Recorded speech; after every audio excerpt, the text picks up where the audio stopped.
Hi everyone, welcome back to the 10-minute sprint. I'm Greydy Diaz. And I'm Boss Rozendaal, aka The Mountain. And Greydy, we had ourselves a day yesterday. I have to start by bringing up the elephant in the room. USA men and women 0-4 after day 2 of action. That's crazy. I didn't expect that at all, but let me get your highlight of this day. First of all, I didn't expect that either, but my highlight of the day was China beating Serbia. I don't think any of us had that in our predictors, so what a moment for them. Yeah, and look, an upset for me as well. Azerbaijan taking care of USA behind Tiffany Hayes' huge game. I looked in the crowd as well, and I saw my buddy Jesper Jobsen, my former teammate, The Job, sitting courtside. I was happy to see him out there at Place de la Concorde. And I got to talk about the high level of the tournament. The amount of upsets, the amount of close games, it just reminds me of the best teams in the world out there at the Paris Olympics competing to try to get that gold medal. It was just incredible. But look, we got to talk about the other things that we are going to have on today. We have new guests. Well, we're going to argue about our player of the day, obviously, right? And, you know, one thing we're not going to argue about is who's the best free throw shooter among us. Once again, I happen to lose. Talk about your nickname here, please. Listen, they call me mid-range mommy. You know I got a jumper, and you know I haven't lost yet. You have not lost yet, so that means I have to sneak 3 words into the next segment. So Greydy, which 3 words do you have for me today? So your 3 words today are Nas, guitar, and glitter. Good luck. I'm working on those. How about you get the game summary started with the first game so I got some time to think. Okay, cool. Our first battle between Australia and Germany resulted in a 21-19 win for the Aussies. Alex Wilson hit the game-winning 2, but we have to tip our hats to Sunny G, who was in her bag. Look, for the next game, we had Canada against China. Canada came out strong, or sharper than the Master Sword, I have to say. Crozon lit up the Place de la Concorde with 2 big shots to start the game, to set the tone. China got 5 points out of Mingling Chen, but it wasn't enough because the Canadians were, and let me get this, more crisp than Nas' lyrics. Ooh, I like what you did there. Yes.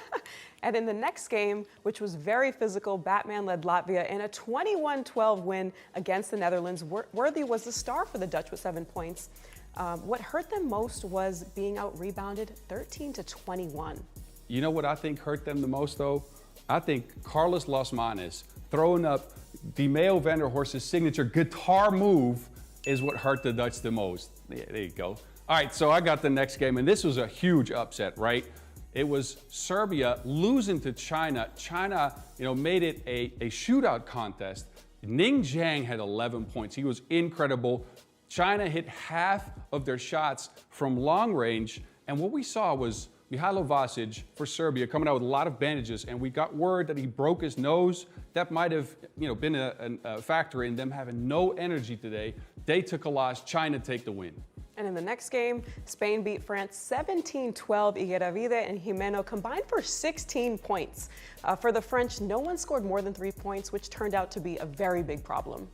Look, we had Azerbaijan taking on the USA. Tiffany Hayes went off like a glitter grenade.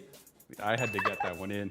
Look, she had a huge 5-5 with 11 points, 7 rebounds, 8 highlights, and a game-winning layup. At the end, it was tied 17-17, 12 seconds on the clock. Tiffany Hayes got the rock, went right, went left, all by herself, open layup, game Azerbaijan. That was big. Man, Tiffany's game is so cold. Oh, I love to watch her hoop. Yes. And with just seconds left, France beat Lithuania off of a layup from Vergiat. He and Rambeau combined for a solid 17 points. What an exciting game. Yeah, we closed the day with another one of those upsets. Poland, bigger, more physical than Team USA. We saw Jimmer go out of the game with a little bit of a groin injury, it seemed. He did hop back in there, but he didn't do too well. Poland got a huge roar from the polar bear, though. 7 points, 5 boards for the big fella. Even the southpaw Spike, he yammed it on somebody. Oh, yeah. and results. So once again today we had 8 games, which were won before the game limit, and the game was just so fast. Yeah, and a lot of these games were decided by 1 basket or less. Take a look at the results here. It was just incredible. And again, 3 huge upsets in my book, and maybe some others that could be considered an upset. What a day of games from Paris. Greydy, what was your favorite one, though? I mean, I know I mentioned this very early on, but that China versus Serbia game, because again, none of us had them winning in our predictor, but if you looked at Serbia's faces, they looked entirely puzzled, like they didn't even know what happened. So what a moment for China. It's just incredible. Beating the #1 team in the world, that has to be something. Look, you mentioned expert predictor. Let's go on to our expert predictors. You've seen the results now. Among the expert, we had 2 consensus picks, and all of us kind of had a false start on that, right? So we all had Serbia beating China. That didn't work. And then we had USA beating Azerbaijan. That didn't go anywhere either. You see, we were kind of split on a bunch of the other ones, though. Vince in the last one taking Poland. I don't even know how he got that. He must have a crystal ball somewhere. But he had Poland winning. Look, that brings us to the ranking, though. So I'm hesitant to bring this up, but we should. Greydy, you're actually in first. Yeah. I love that for me. You had 4 wins today, and you're at top of the boards with 9, as is Jordan. So you guys are tied. I'm not too far behind. Me and Vince are at 7. Vince, the big riser from the day, and then Kyle. Yeah. Stuck at 6. But you know, that's tough. But you get that early start. There's like a tortoise and hare type of thing going on here. Right. I'll consider myself the tortoise there. So yeah, go ahead. You know, and we've been talking a lot about it in our group chat, and maybe that's why Kyle has been so quiet. I feel like it's been a lot of me, you, and Vince. Jordan, I don't know where she's at, but you know, it's been very quiet for Kyle. Yeah, and Kyle's usually the one to talk right? a lot. All right, let's move on to the pool standings because we got to see how these teams rank up after 2 days of action. We'll start with the women. Look, Canada going 2-0, huge. They were extremely good. Now they have the tiebreaker over Spain because they have scored more points. Now let me remind you all, tiebreaker first go by result against the other team. That's not a factor just yet. Then it goes by points, and then once we get past points, it goes to the federation ranking going into the tournament. At the bottom of the pack, we see France and USA. I did not expect that. Last year's world champs stuck at 0-2 in the bottom. Like, wow. Yeah, no, that's a tough place to be. You know, so France and Latvia actually 2-0 on the men's side, and Canada and Spain 2-0 on the women's side. Yeah, that's so wild. Not bad, not a bad start. Definitely. Look at the standings for the men here. I think we get a look at that as well. France leading the board with 2 wins, huh? How did we choose our team of the day? We go by team of the day because we picked a game of the day yesterday. And then in this one, we picked Spain and France. That was our game of the day today. The winner of that game, you know, obviously Spain. So we're going to talk about them. And we would do it, right? But we've been talking a lot. So to help us out with that, we bring on Andrea Hernan Gomez, who's represented Spain in 3x3 at the under 21 and under 23 level. I've seen her play in some tournaments out in Varon. You probably don't remember this though, Andrea, but it's all right. I was the coach for the Dutch. And yes, she also has 2 brothers playing in the NBA. Andrea, how are you doing? I'm good. I'm great. And after the game at 9 p.m. of Spain, France, I'm even better. So, yeah. Yeah, so welcome. Tell me a little bit more about what you saw today in Spain's win. I saw like fierce. I saw a fight from second one. Sandra scored that 3 and it looked like they were in. They were already like going for the game. They were not gonna go without like the win. Yeah, I agree. They were sharp from the start. I also saw a lot of hustle from all 4 of the players. But we have some audio from the mix zone. So let's get that queued up so we can listen in. This happened 3 years ago when we played here in the Europe Cup, and we beat them in a semi-final. So we know what it feels like. I think we like it. We like to play against everybody. Now, Andrea, obviously you know, and you know Sandra very well. Can you talk about the rivalry with France and how special that is for that team? I mean, everyone knows that everyone that follows like 3x3 knows that France practice every single like day months and everything, they focus on 3x3 because they want to win. So for us, that we have a summer to get like this summer to get ready for the Olympics, it was amazing. Like to feel the happiness of winning against a team that's preparing for them like much amount of time. It's just crazy. It feels good. No, that's incredible. And Spain faces China and USA tomorrow. What would you tell the team to focus on to continue this win streak? I would just say to keep playing what the things that they're doing that is working. I mean, they all have a thing that they have to focus on. Sandra has like the scoring, Vega like the fight, Gracia the defense, Juana has the scoring too. Like it's like every single one makes the team better. So they have to focus on keeping that thing up. Well, thank you. Well, thank you for coming on. We might get to talking to you later on the week. We'll see though, but thanks for being on the show. Appreciate the words. Thank you so much. Congratulations, guys. You're doing amazing. Thank you. All right, for our next segment, we've talked about the teams that have done well, right? Our team of the day. Now we want to go into a team that we might just be a little bit worried about, right? Yeah, USA. All right, so little bit worried about USA on the men's and women's side. Neither have won a game in the last 2 days. Yeah, they're looking sluggish. And again, we can discuss this, but we'd like to bring on some people. So let's get on Huffman, Huff Amazing, Damon Hubman, a World Cup winner in 2019. You like that nickname, don't you, Damon? I mean, I have a lot of nicknames, but I think that's just because I've played so long that you have enough time to come up with more every year. Yeah, you're right. Look, Damon plays for Team Princeton, has played for Team USA in the past. Again, a 2019 World Cup winner in my hometown, Amsterdam. Greydy, you had a first question for him, right? Of course, yeah. My first question is, how worried should we be right now with Team USA women and men? Well, I think sports allow you to have ups and downs, and the test of a real team is when you get knocked down, how do you get back up? I think there's a lot of games left. You know, first couple days, maybe the nerves are there. I think they'll settle in. I think everyone also gives USA the best game, and Poland was making shots, Azerbaijan was making shots, and I could really tell that, you know, those teams are ready and really excited to beat the US. I think we'll bounce back. All right. Well, thanks for that. Let me check in. Do we have audio from the mix zone? You know, Poland's a good team. We struggle obviously to guard the big inside, and they made ones, and the counter to that is making twos. And tonight we weren't able to hit, but we ran some good stuff. We got to take the positives from it. Again, it's a long tournament. If it was easy, everyone would have a gold medal. So look, Damon, you're known as a very good shooter in the game of 3x3, right? Next to being one of the better defensive players on the perimeter. The shot for Team USA not falling in the tournament whatsoever. What can you say? How can they improve this in the next coming days, especially with two games a day coming up? Yeah, I think everyone that's watched 3x3 coming into this tournament knows what Jimmer can do on the basketball court.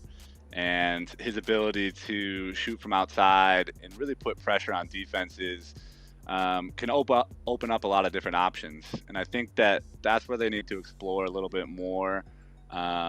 Continue to take the easy ones because teams are guarding you so hard on the perimeter. And then, you know, against Poland, you got to put the big guy in more actions. You know, I think they were going east to west, not north to south.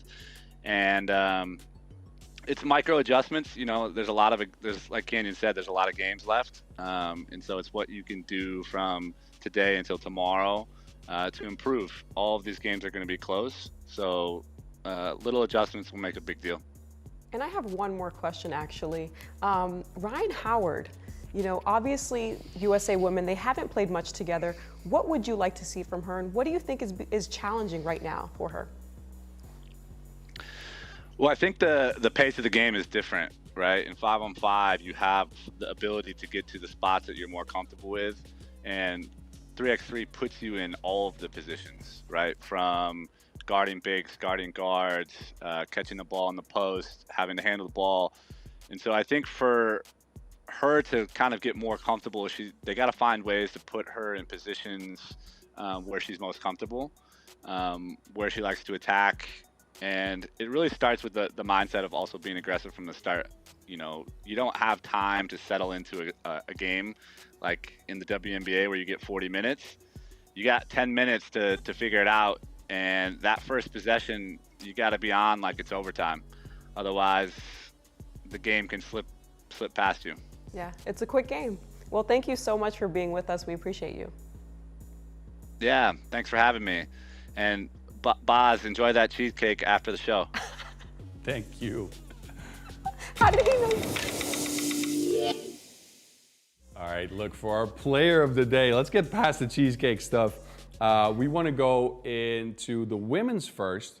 You want to go first? Or you want me to go first? You go first. All right, so look, I had Tiffany Hayes. She had Team USA lost like no Google Maps.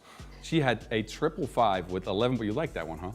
11 points, 7 rebounds, 8 highlights, a game-winning drive, even though some free throws came after that. She was huge. Out of those 8 highlights, she had 3 blocks underneath the basket on crucial possessions. She's my player of the day for sure. Who do you have? And for me, I have Alex Wilson. You know, I think Australia really needed that confidence booster of a win after losing yesterday. And talk about taking a 2 for the team. She won off of a game winner, which was a 2 beyond the arc. And that was just beautiful to see. And she also finished with 8 points. Yeah, she got a lot of extra possessions for her team as well with rebounds. She was scrappy. I like that pick. Now, let's move on over to the men's side. Again, you want to go first or you want me to go first? You go first. Okay. I want to give and attest to, I think, an unsung hero. So, to me, there's a lot of players that can score a lot of points. They are very much needed on a 3x3 court, but there's some players that change the game by being physical, by playing defense, by being athletic. I want to highlight Zigmars Raimo for Latvia, who beat my Dutchies pretty badly, I have to say. He had 3 points, but he had 8 rebounds, and he set the tone for the Latvians with his physicality, again, his athleticism, and he made life so tough on the Dutch squad. So I want to give him player of the day. I love that one. And I have Ning Jiang. You know, he had 11 points on what I believe was the biggest upset of this tournament. Who had China beating Serbia? Like, let's be really honest. And he also had 4 rebounds, 4 highlights, and finished with a 14.4 p-val. Just pretty impressive. Yeah, we're all sad we don't have him on our fantasy Right? squad. I know that for sure. So yeah, Ning Jiang scoring from all levels of the court. He was incredible. Now, let's go into the top scorers of today's action and total in the tournament. Look at the women first. I'll take the women, you take the men. So if we look into the women, we see Tiffany Hayes atop the board, 21 points after that 11-point outburst against the United States. Then second and third tied 2 sisters, as well as Mingling Cheng, who had 5 points today. So the Plouffe sisters and Chen all at 15 points. Let's see what tomorrow brings for them. We'll see. This is the board so far. Who do you have on the men's side? Ooh, Ning Jiang, 18 total, 11 for today. Super impressive win for China. Worthy is at 16 total with 7 points today against Latvia. And he's tied for third. And tied for third are Las Manas and Pukelis. Yeah, Las Manas and Pukelis scoring 8 and 7 today in their games. But look, we got to get to the most important game. Well, second most important game of all, I think. Before the tournament, Greydy and I joined a super competitive expert fantasy league with 3 other experts. Let's be honest here. Let me do that in quotation marks. Because Greydy, can you remind me what the rankings say? You can see it in the back here. All right, so after 2 days, we are indeed top 2 in this league, thank goodness. Boss remains in first place, but ain't no mountain high enough. You already know that. Oh, there we go. Look, I had a bit of a slow day. I gotta say, none of my players really popped on the player value, which is the metric we use to determine this, right? And for those of you that don't know, player value is an adage of all the important stats in 3x3, points, rebounds, key assists, shooting percentage. If you want to know more, go to the website, FIBA3x3.com. You can check out all of the stats there. And now let's get a look at what happened in Paris. Ici, c'est parti. All right, so every day we will call a member of our team who will bring us behind the scenes in Paris. And today we have FIBA3x3 reporter Tristan Lavalette. Tristan, how are you? You're very well. Thanks for having me on the show. Absolutely, thank you for being here. Can you tell us a little bit more about the vibe and what's going on? How are you feeling there and how are the fans doing? It is absolutely unbelievable. Unfortunately, my hearing is going deaf. It is so loud. The crowds are absolutely packed. It's about the venue holds about 5,000 people, and it's every match has been almost packed. There's a bit of a crowd even outside watching, usually about 100 people.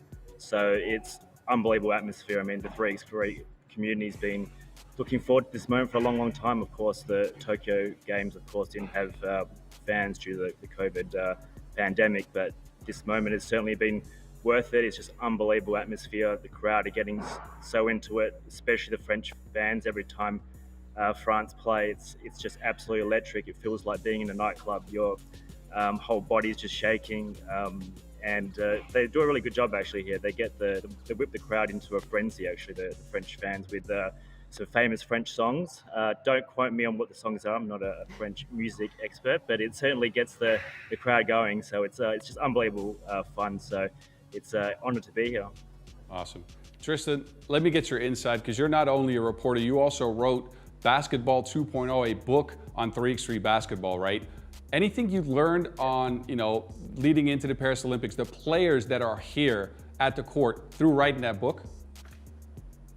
Yeah, definitely. I mean, I wrote a story on Maurice Diaz the other day, just on his journey from when he was a child and he got bullied as a kid.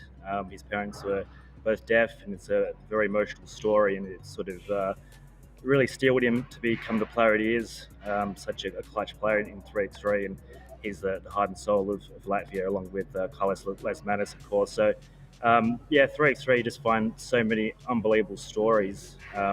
That's the beauty of this game, and I'm sure at this tournament we're going to find some new stories, and some legends are going to be born here. All right, so Tristan, and we try to ask this question every day. You are on the floor right there. You can see everything. We can't see everything on television. The fans can't see everything on social media. Only if you're in the stadium, there's certain things you can get there. Anything you've seen that we might have all have missed?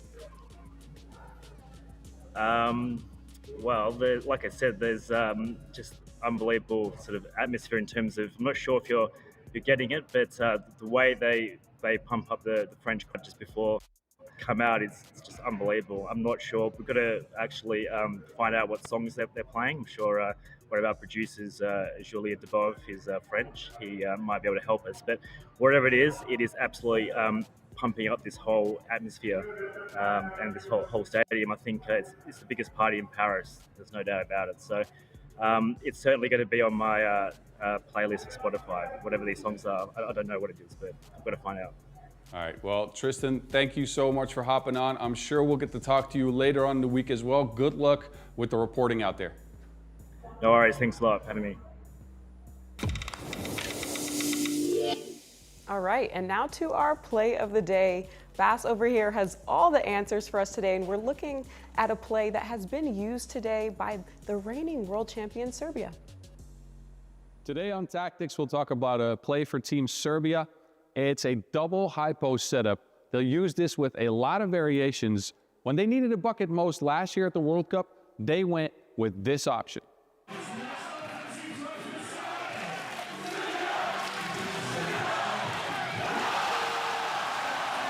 As you just saw, they started with Strahinja Stojic, one of the best drivers in the game, on the top of the key with his defender.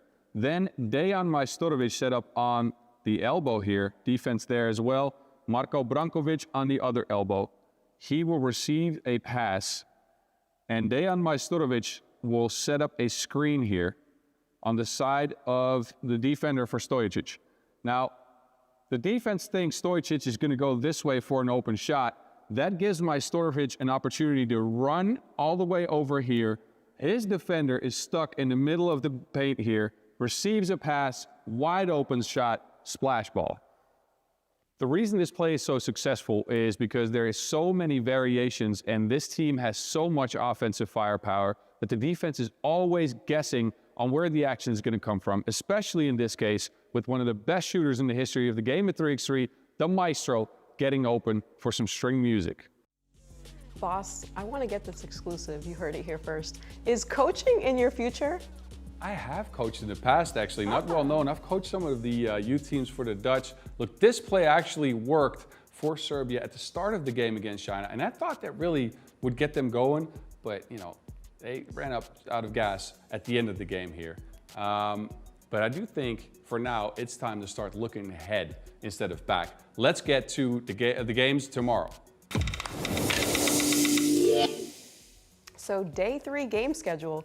So let's change gears here. Tomorrow we have a total of 16 games. Can you believe it? Yeah. You heard it here right. We're playing from 9 a.m. to 11:30 p.m. What a long day ahead. Every team gets to play 2 games. Yeah, and on one hand, we have undefeated Latvia, who will play Serbia and China, so 2 tough games. Spanish women, also undefeated, will play Australia and undefeated Canada. So that might just be a clash of 2 teams that have not lost yet at that point. Poland will also take on Serbia. So it's going to be an interesting day of games for sure. Now let's look at what we have predicted those games to be. You can see the headshots come in, huh? Yeah, I like your headshot, boss. Thank you. Very nice. You can now see all of our predictions for day 3. We have a total of 5 consensus picks from the experts tomorrow. Boss, did you know that all of us think Latvia will win their 2 games tomorrow? I can see it now, and I believe that because Latvia was actually very, very good today and yesterday. And Greydy, I see you and Jordan kind of cheated again. You have the same predictions for all of the games, including the game of the day. I don't cheat though. All right, so it was especially difficult to choose the game of the day for tomorrow, and we could have picked Serbia, Netherlands, or USA, Latvia, but we went with one of the biggest rivalries in the women's game, France versus Canada. Yeah, Greydy. These 2 teams have been on top of the women's game for years. Canada's been dominating the FIBA3x3 Women's Series, that is the female pro circuit. They won it the last 2 years, both times against France in the final. But on national team competition, France is undefeated in 2 games against the Canadians. In fact, Les Bleus eliminated Canada in the last 2 World Cups, in the final in 2022 and in the quarterfinals last year in Vienna. I had this game circled on my agenda before the games even started. Did it make it to your top 5 tomorrow? We'll see. So here are my top 5 things to watch on day 3. Ball is life. We have a full day of games. Are you ready? I am ready. I'm ready too. Will Boss manage to sleep ahead of Serbia, Netherlands? I hope so. I hope you have your coffee ready. Yeah, I'm gonna need some caffeine for sure with all these games on tomorrow. The rivalries part 1, Guapo versus the Plouffe sisters. Rivalries part 2, Fredette versus Miezis. Boss, thanks for holding down the fort with me today, and thank you all for watching. If you enjoyed it, please drop a like, a comment, subscribe, give us a shout out on social media. This was the 10-minute sprint, episode 4. We'll see you tomorrow after the games. Bye-bye. Bye.